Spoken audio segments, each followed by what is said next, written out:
غذای مامان ورسس غذای بابا. مامان گشنمه، یه چیزی درست میکنی؟ آره عزیزم، فقط برو یه بسته ماکارونی، یه دونه پیاز، یه دونه رب برام بیار. آخ چی اون ماکارونیه؟ مزهش چطور شده؟ خیلی خوشمزه شده، دستو در نکنه. بابا یه چیزی درست میکنی؟ خیلی گشنمه. ننت کجاست؟ تو باغچه. اسمش چیه؟ پیازچه. پوفیوز، من با تو شوخی دارم. ببخشید مامان خونه خاله است. خیلی خوب، مواد لازم بهت میگم، بده من غذا رو درست کنم. حله. خب لاستیک.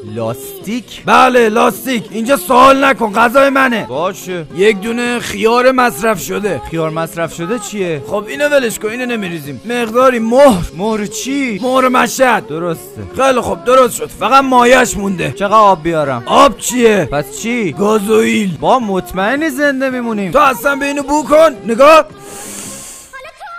خب خیلی به بوش توجه نکن. خدایا به جوونیم رحم کن. مزهش. خب آماده است، بیا بخورش. بابا من سیرم اصلا، گشنم نیست. حرف مفت نزن، بهت میگم بیا بخورش. بابا یادت باشه خیلی دوستت دارم. خب چطوره؟